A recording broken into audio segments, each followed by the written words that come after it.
तो hello student, कैसे हो? आई होप कि आप सब बढ़िया होना एंड बढ़िया ही रहना।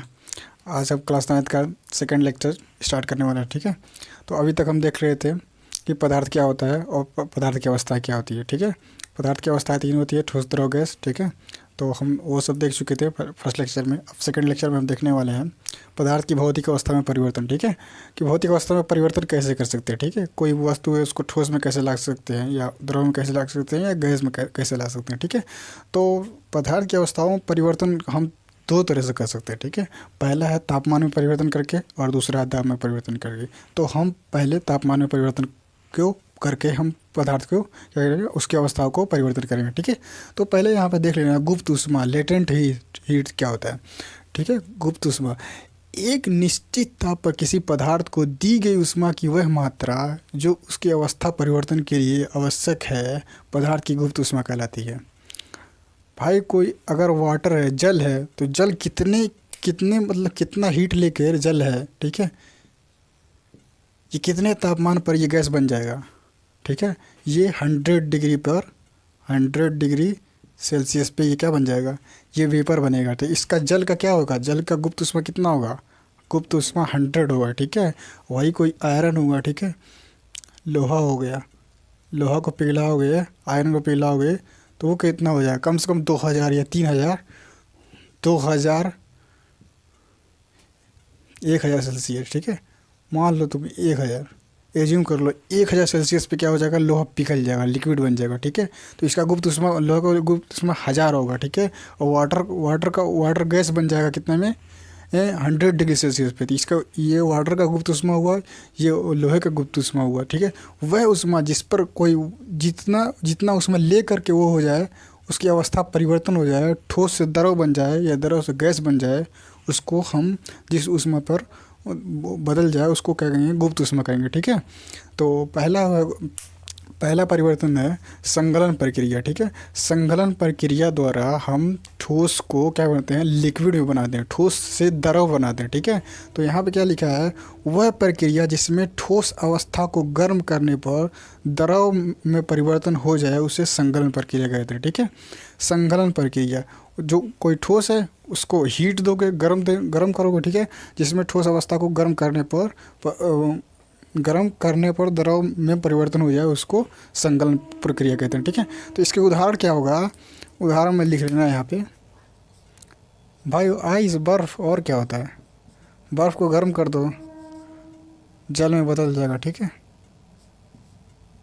बर्फ़ लिख लेना। ठीक है, बहुत सारी चीज़ें होती है, जिसको यह कहता है, जैसे लोहा को भी गर्म करोगे तो ये भी हो जाएगा, और कॉपर को, कोई भी चीज़ को गर्म करोगे वो लिक्विड में बदल जाए उसको क्या कहेंगे, संगलन प्रक्रिया कहेंगे। ठीक है, तो अब तो हमने संगलन प्रक्रिया देखा था। ठीक है, तो यहाँ पर गलनांक क्या होता है। ठीक है, गलनांक वह तापमान जिस पर कोई पदार्थ ठोस अवस्था से द्रव अवस्था में परिवर्तन हो जाए उसे उस पदार्थ का गलनांक कहते हैं। ठीक है, अभी मैंने बताया कि ये जल कितने डिग्री पर क्या होता है, भाप बनता है जल का। ठीक है, आइस कितने डिग्री पर क्या हो जाता है, पिघल जाता है। ठीक है, उसको हम क्या कहेंगे, अगर कोई आइस है, ठीक है, वो माइनस में चला जाएगा। ठीक है, -2 डिग्री पे, मान लो -10 डिग्री पे क्या होगा, 10 डिग्री सेल्सियस पे आइस है। ठीक है, तो इसको कितना डिग्री दोगे, कम से कम इसको मान लो कि तुम दे दोगे 20 डिग्री सेल्सियस दे दोगे प्लस में। ठीक है, प्लस में 20 डिग्री सेल्सियस, तो क्या हो जाएगा, ये द्रव में परिवर्तन हो जाएगा। ठीक है, तो इसको क्या बोलेंगे, इसका ये कितना होगा, आइस का कितना होता है, आइस का गलनांक। ठीक है, वैसे ही यहाँ पे क्या होगा, आयरन है। ठीक है, आयरन आयरन को Fe से लिखते हैं। ठीक है, Fe से, इसको कितने डिग्री सेल्सियस पे, कम से कम 1000 सेल्सियस दे दोगे, 1000 सेल्सियस, तो क्या हो जाएगा, ये लिक्विड बन जाएगा, लोहा पिघल जाएगा। ठीक है, तो इसको क्या, उसका गलनांक कितना होगा, आयरन का 1000 होगा, कॉपर का कितना होगा, 2000 का, एल्युमिनियम का 500 डिग्री सेल्सियस होगा।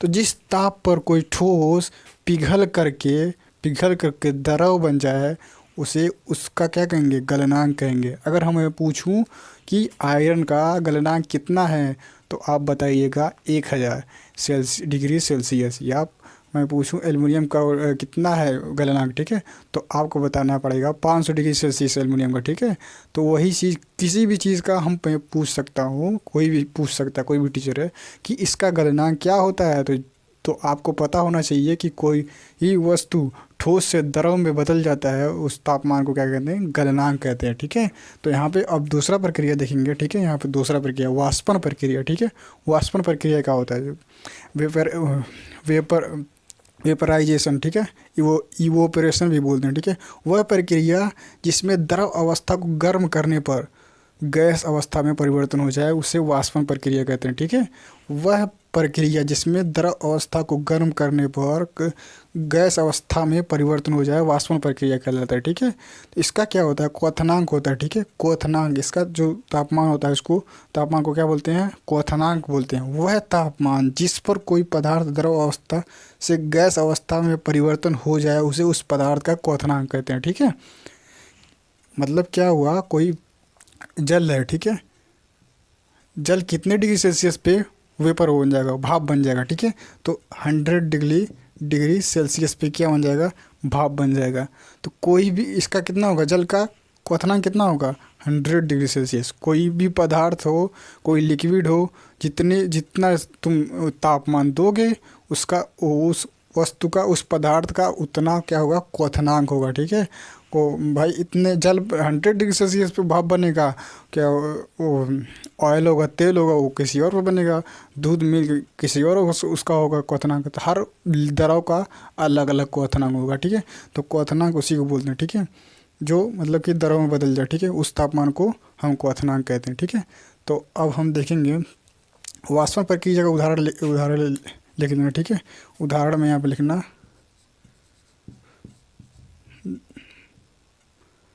द्रव अवस्था से गैस अवस्था में जल का भाप बनना, जल का वाष्प बनना। ठीक है, वाष्पन प्रक्रिया द्वारा। ठीक है, तो अब हम थर्ड देखेंगे, इसको तब तक नोट करें। तो अब हम देखने वाले हैं संघनन प्रक्रिया। ठीक है, तो वह प्रक्रिया जिसमें पदार्थ के गैस अवस्था को ठंडा करने पर द्रव अवस्था में परिवर्तन हो जाए संघनन प्रक्रिया कहलाता है। ठीक है, तो क्या होता है, जो मतलब वेपर होता है, जो मतलब वायु में जो जल के वेपर होते हैं, जो वाष्प होते हैं, उसको ठंडा होता है तो ठंडा होकर के क्या है, द्रव में बदल जाता है। ठीक है, जैसे बादल होता है, उदाहरण के तौर पे पहले यहाँ पर उदाहरण में लिखना। ठीक है, उदाहरण में कोहरा है। ठीक है, कोहरा होता है। ठीक है, कोहरा ये होता है, वाष्प होता है, वो जो जल का वाष्प होता है, जिसको ठंडा हो जब जो होता है तो जल में बदल जाता है। ठीक है, कोहरा।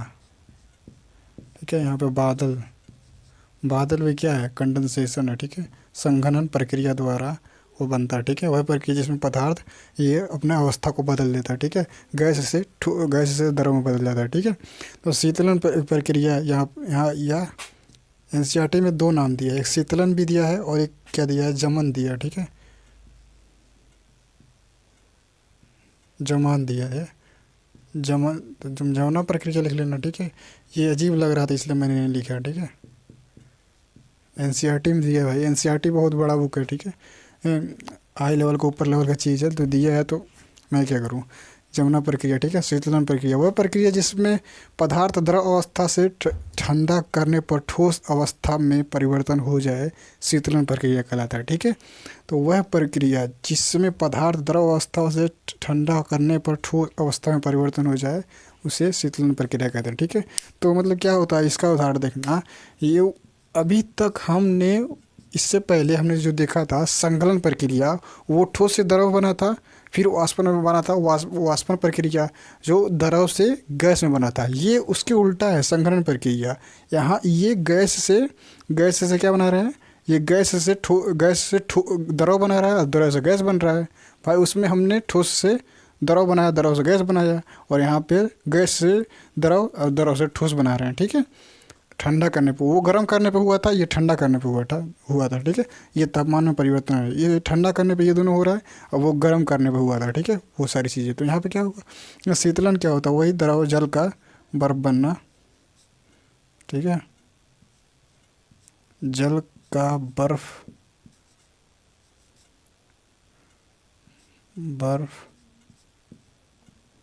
बनना।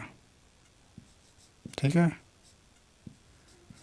संकलन में मैंने पता नहीं क्या बताया था। ठीक है, लेकिन लिख लेना, वहाँ पे लिखा हुआ उसका उदाहरण में। ठीक है, संघनन में ठोस की बर्फ का पिघलना लिख लिख लेना, ठीक है। बर्फ का पिघलना, पिघलना उसका उदाहरण है, ठीक है, संघनन प्रक्रिया का, ठीक है। तो अब हम देखेंगे दो और है, ठीक है, उसके बाद से हम देखते हैं। तो अब हम देखने वाले ऊर्ध्वपातन, ठीक है।